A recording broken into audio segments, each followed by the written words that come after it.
What's going on, everybody? LK here, back at it again with another video, and today I figured we'd do some more fun meta style talk.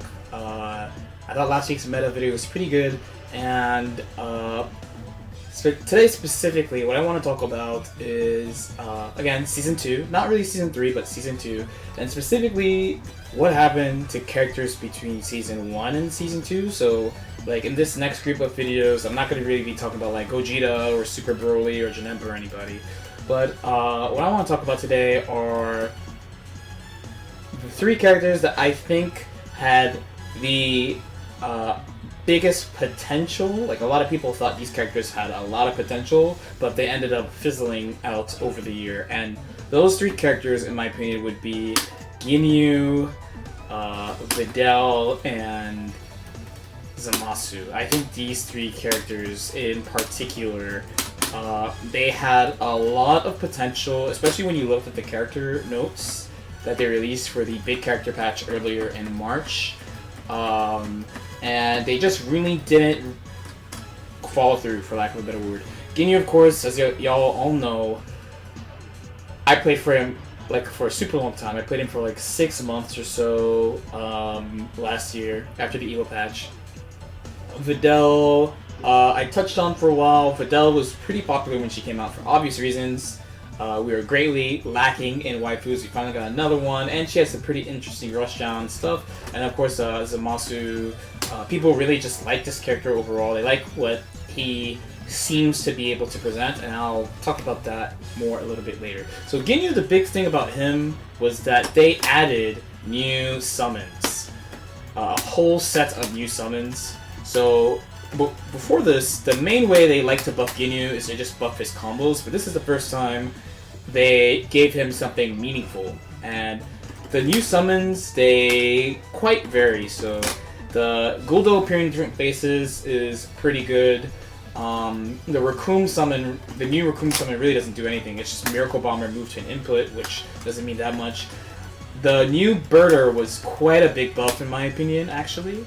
Well, let's bring him out here. The new Birder, how he can choose to appear on the ground and in the air. This is pretty useful for space control. And then of course the last one was the new Comets, where instead of it just tracking to where you are, you can make it appear behind them, or you can make it appear in front, which I kind of think is birth, like a nerf and a buff at the same time. These type of changes are usually pretty good for this type of character, but I just really think it didn't do enough for him. And on top of that, in this version of the game, being able to beat jumping in a non-committal way is very strong. And you know, Ginyu has to summon to start his game plan. So a lot of the popular things today, they kind of just go, or they can just do the thing. Ginyu has to put the thing on the screen in order to start his game plan. As usual, they buff his combos, but buffing his combos never really fixes the initial problem of he has to set stuff up. So it's like a two-step thing. Like he has to set up, and then he goes, as opposed to characters that can just go. So overall, I kind of think like I was pretty pumped for those new summon changes, but I saw quickly like, oh, it's not enough, or it's not the way. So next would be Videla. So this character came out before the big patch, so that's why I'm even talking about her. And everyone thought she had a lot of potential. She has really good offense, and let's actually turn off this thing. So she has really good offense, as we all know. She's got really good mix-ups and stuff. And even like system mechanics aside, like her not having reflect, well, I think it's a huge problem. She does have good offense and mix-ups, but she never really followed through as a really good character. Like for the first part, like her assist is just a worse Bardock assist. Her pressure has a lot of gaps in it naturally. And most characters have like ways to work around this, but with her it's not as straightforward. A lot of the characters that have moves that you can't gel into, they usually have something more direct to compensate for it than she does. On top of that, like while she has a lot of reversal options, like she has a DP, she's got a counter. Again, the reflect, not having reflect, really huge thing. And the amount of time she has to hit you is just a lot. Like she doesn't really do that much damage. So despite our offense being really good, people kind of strayed away from her really quickly. Like, why not go with something more stable and solid overall than going with someone like her, who not only is she kind of volatile, but she doesn't do a lot of damage for it either, and I kind of understand that. So the last one is Zamasu, and some people might be like, okay, that's cap, and I'll be like, wait, let me explain why. I've always been asleep on this character though, but I recognize like his true strengths, of course, will always be that his assist is really good. It's a really amazing assist. I personally rated this as one of the best assists in the whole game. I think it's an amazing assist, and he does have a unique air movement that, depending on what team you play, it's really hard to deal with. And he does a lot more damage this patch, but I don't think it makes up for his overall weaknesses. The obvious one that people would say right away is the reason why people don't play him is that he's tall. But I don't think that alone is the reason why people don't play him. I think there's a couple of things you have to keep in mind. One is, again, the prevalence of low commit anti-air stuff like GT and DP assists, right? So even though a lot of teams have problems dealing with this, many people are just playing GT right now, or Dokohon or something, so they have ways to beat his stalling. The assist is very strong, of course, and like that's like his biggest strength. But his normals are kind of committal. Like, for example, his jab is very good, but this on whip is pretty bad. This on whip is pretty bad.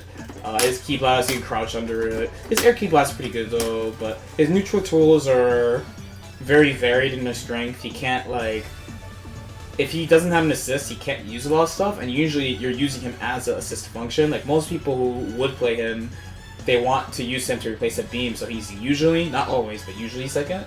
So the fact that he can't do a lot of stuff alone safely kind of takes away from him too, outside of the obvious stuff like, oh, he's just tall or whatever.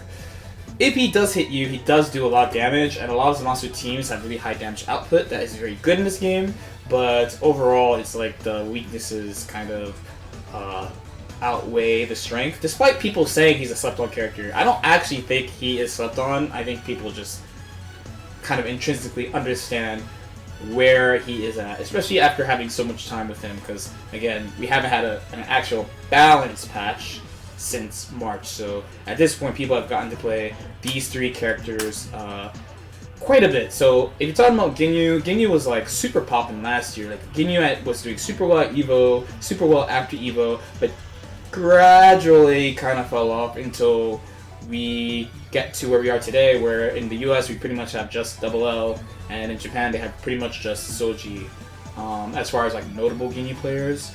So Zamasu is always around because of the assist, of course, but he's not very prevalent on like World Tour events on anyone's teams really. And if you're talking about anyone, it would be like Sonic again, right? And as far as last year, he wasn't really that prevalent either, besides winning EVO because he was on Sonic's team. And Videla, when she came out, there was a lot of hype for her offense, of course. Mix. That's what everyone wants, is mix, because we all know why, because they keep taking mix-ups out the game. So having mix-ups is definitely good, but it seemed like between that, like, system change patch that they did after this year's World Tour Finals and that character patch that they did, she just kind of gradually fell off. Probably mostly because of the defense and damage. So she's like really volatile because of that. Anyway, let me know what you think. Let me know if there are some other characters you have in mind for characters that people thought had a lot of potential, but it ended up not working out. I can actually think of a couple more. I just think these three are the most prevalent in the whole cast, especially out of people who were released last year. Like and subscribe if you feel like it. Please subscribe. Please subscribe. I don't normally beg for subs, but it would be much appreciated. We're trying to hit a goal, 10K by 2020. That would be cool. And I will see you again next time. Peace out.